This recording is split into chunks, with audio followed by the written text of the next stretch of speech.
Maayong aga! Meron akong kwento sa inyo. Gabi pa lang, nagyayaan na nga kami ni Papa na maglakad for walking exercise. Para maiwasan na rin ang stress at maiwasan na rin ang malipong ako ulit. Tara, sama kayo sa amin. Dadalhin namin kayo kung saan kami makakarating ngayong umaga sa aming paglalakad. 5 o'clock ng umaga, gising na ako. 5:30, umalis na kami ng bahay. At ito, naglalakad-lakad na nga kami dito sa My Station 1.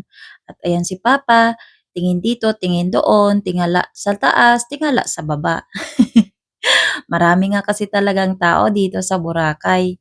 Ganito nga pala ang itsura ng front beach ngayon dahil labagat kaya kung mapapansin nyo medyo madumi. Mas masarap pala talaga mag-walking sa umaga lalo na alas 5 or alas 5:30 ng umaga kasi ang hampas ng hangin malamig at hindi ganon kainit. Tapos na nga kaming maglakad sa Station 1 ngayon naman ay dinala ko si Papa dito papunta sa Bulabog Beach. Tingnan nyo naman, walang kahangin-hangin dito sa Bulabog Beach at hindi rin ganon karami ang tao dito.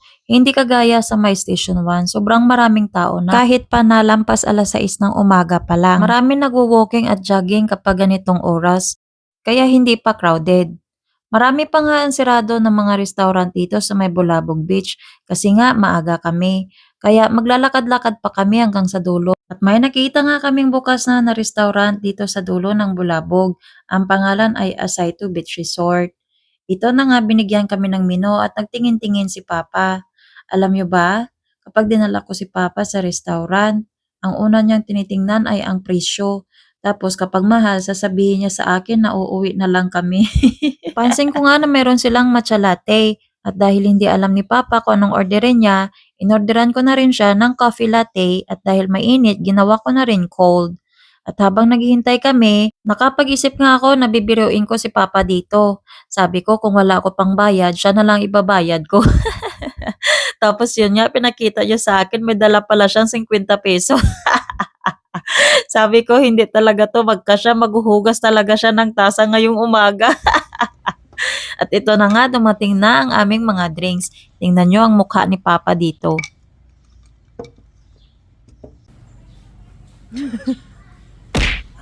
Isog man ini. Yan, kay basta ka na nag-inorder at kano nga kape ini nga. Coffee latte na. Itsura. Hindi na to. Sabi, Papa, ang tawa. Isog. Alam ko matapang si Papa, pero hindi ko alam, mapapataob pala siya ng isang matapang na kape, yung coffee latte. Tingnan niyo naman ang mukha niya, talagang hindi niya kinakaya ang lasa ng kape. Masarap naman ang kape, kaso lang para sa kanya ay napakatapang. Or baka ganito niya lang enjoyin ang kape. Grabe, hindi talaga nabawasan ang pangangasim ng mukha ni Papa. Hindi ko alam kung ang kape ba ay maasim or matapang lang. At sa sobrang tapang, talagang napaluha si Papa. Ayan, tingnan nyo. At kahit gaano pa man katapang ng kape, inobos pa rin ni Papa dahil sayang daw at mahal. Yung akin naman, masarap talaga ang matcha nila dito. Mukhang alam ko na kung saan ako magmamatcha dito sa Bulabog. Ngayon ay pauwi na kami. Galing dito sa Bulabog, lalakarin namin ulit pabalik ng bahay. Sa ngayon ay ang paglakad namin ay normal lang. Nakalimutan ko kasi magdala ng brown paper bag.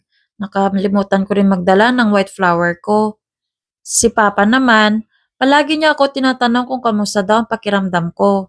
Ayaw niya na kasi maulit yung nangyari sa akin nung Sunday na namihirap ako dahil sa sobrang stress at kakaisip. Puro tawanan at daldalan ang lakad namin ni Papa. Kaya hindi ko na malayan na mabilis lang pala ang lakad namin kahit na nag-uusap at nagtatawanan kami. Importante din sa akin ang araw na ito dahil para sa akin, banding ito namin ni Papa, itong pag-walking namin at ang pagkakapi-kapi namin.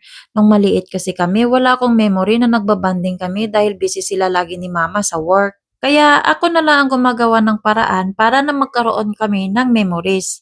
Sa mga naghahanap nga pala kay Mama kung bakit wala si Mama or hindi nakikita si Mama sa vlogs ko. Hindi kasi si Mama pumupunta dito dahil tuwing nagbabiyahe siya, nagsusuka siya at ayaw niya. Si Papa lang ang malakas loob na magbiyahe kaya si Papa lang ang nakikita niyong pabalik-balik dito. Malapit na nga pala kami sa amin kaya tumigil na lang muna ako dito at umupo sa may puno.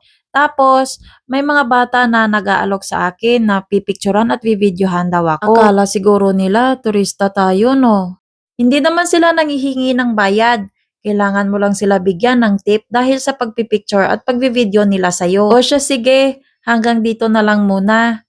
See you ulit sa next na kwento ko. Bye-bye!